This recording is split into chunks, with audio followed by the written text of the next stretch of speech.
కొత్తవలస మండలంలోని చింతలదిమ్మ గ్రామంలో ఎరుకుల కుల సంఘం ఆధ్వర్యంలో బుధవారం ఉదయం ఏకలవ్య జయంతి సందర్భంగా టీడీపీ రాష్ట్ర కార్యనిర్వహణ కార్యదర్శి ఇందుకూరు సుధారాజు, ఆంధ్రప్రదేశ్ ఎరుకుల సేవా సంఘం రాష్ట్ర ప్రధాన కార్యదర్శి పాలపర్తి శ్రీనివాసరావుతో కలిసి ఏకలవ్య విగ్రహాన్ని ఆవిష్కరించారు. ముందుగా చింతలదిమ్మ జంక్షన్ నుండి మేళతాళాలతో, తీర్మాన డప్పులతో మందుగోడు సామాగ్రిని పేల్చుకుంటూ ఊరేగింపుగా వెళ్ళి ముందుగా డాక్టర్ బిఆర్ అంబేద్కర్ విగ్రహానికి పూలమాలలు వేసి నివాళులర్పించారు. అనంతరం సభా ప్రాంగణము చేరుకొని అక్కడ ఏర్పాటు చేసిన సభలో పాల్గొన్నారు. ఈ సందర్భంగా సుధారాజు మాట్లాడుతూ ఏకలవ్యుని జయంతి రోజున విగ్రహం ఆవిష్కరించడం ఎంతో ఆనందమని ఆమె అన్నారు. ఏకలవ్యుడు ఎంతో ఏకాగ్రతతో విద్యను నేర్చుకున్న వ్యక్తి అని అన్నారు. ఆయన అన్ని కులాల వారికి ఆదర్శనీయుడని ఆమె తెలియజేశారు. అనంతరం శృంగవరపుకోట సర్పంచ్ సంతోష్ మాట్లాడుతూ ఎరుకుల కులస్తులందరూ ఇలాంటి కార్యక్రమాలు మరిన్ని చేయాలని ఆకాంక్షిస్తున్నట్లు ఆమె ఈ సందర్భంగా తెలియజేశారు. ఏకలవ్యుడు ఆదర్శంగా తీసుకోవాలని, పట్టుదలతో ముందుకు సాగాలని తెలియజేశారు.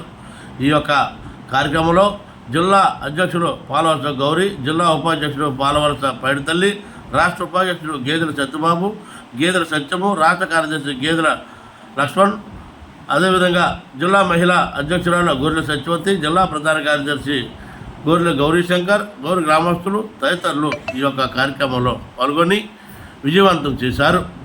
పేరు పొందిన ఏకలవ్యుడు అంటే గురువులుగా పాండవుల గురువు ద్రోణాచార్యుల్ని నేను విద్య నేర్చుకుంటానంటే కులపరంగా ఆయన నేర్పించలేకపోయినా ఆయన్నే గురువుగా భావించి ఒక మట్టి విగ్రహాన్ని తయారు చేసుకుని ఆయన్నే అంటే ఏకాగ్రతతో పట్టుదలతో సాధన చేసి ఆయన అర్జునుడిని మించిన విలువిద్యాగారుడిగా పేరు పొందాడు. మరి ద్రోణాచార్యులు అర్జునుడికి మాటిస్తాడు ఏమంటే విలువిద్యలో నిన్ను మహావీరుణ్ణి చేస్తాను అని. మరి ఆ మాట కోసం నిజంగా ఏకలవ్యుడి గారి దగ్గర ఈ గురుదక్షిణగా మరి ఆ బటన్ వెళ్ళి తీసుకోవడం అనేది అన్యాయమైనా కూడా మరి గురువు గారు అడిగారు కాబట్టి నా ప్రాణమైనా ఇస్తాను అని ఎంతో సంతోషంగా గురుదక్షిణ చెల్లించిన వ్యక్తి మన మూల పురుషుడు ఏకలవ్యుడు. మరి అలాంటి జాతిలో పుట్టిన మీ అందరూ కూడా అంటే అవే లక్షణాలు కలిగి ఉన్నారని మేమంతా నమ్ముతూ ఉంటాం. మేము అనుకుంటాం ఎప్పుడు కూడా వాళ్ళకి మాయ మర్మం తెలియదు, కల్మషం తెలియని వ్యక్తులని.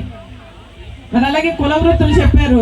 నిజంగా నాకు తెలిసి కూడా మా కుటుంబం మామిడి పళ్ళు సీజన్ వస్తే అందరూ కూడా మా ఇంటి దగ్గరే ఉండేవారు, బుట్టలు అల్లుకొని అలా అంతా చేసుకుని. ఈరోజు ఆ పరిస్థితి లేదు, ఎక్కడ కూడా బుట్టలు అల్లే వాళ్ళు అక్కడ కనిపించడం లేదు. మరి ఇంకా చదువుకొని ఉద్యోగాలు వచ్చి ఉద్యోగ అవకాశాలు వస్తే స్థిరపడితే నిజంగా మనకి కుటుంబ పరంగా ఆర్థిక పరంగా అభివృద్ధి చెందడం నిజంగా చాలా సంతోషం. అలాగే కుల వృత్తిని కూడా అభివృద్ధి చేయాలి. చదువుకోలేని వాళ్ళకి కుల వృత్తిలో వాళ్ళకి కూడా సబ్సిడీ లోన్లు ఇవ్వాలి.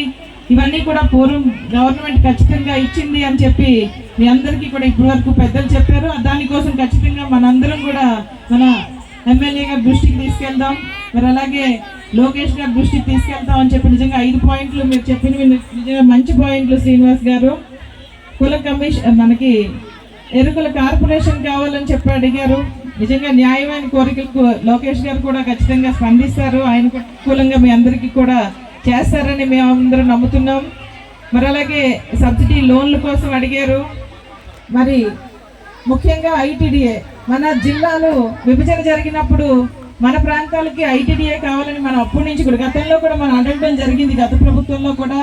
ఎందుకంటే మన నియోజకవర్గం ఎక్కువ ఎస్టీ ప్రాంతాలతో కలిపి ఉంటుంది కాబట్టి ఖచ్చితంగా మాకు దగ్గరలో విజయనగరంలో అయినా కూడా ఒక ఐటీడీఏ సెంటర్ ఇవ్వమని చెప్పి మనం అడగడం జరిగింది.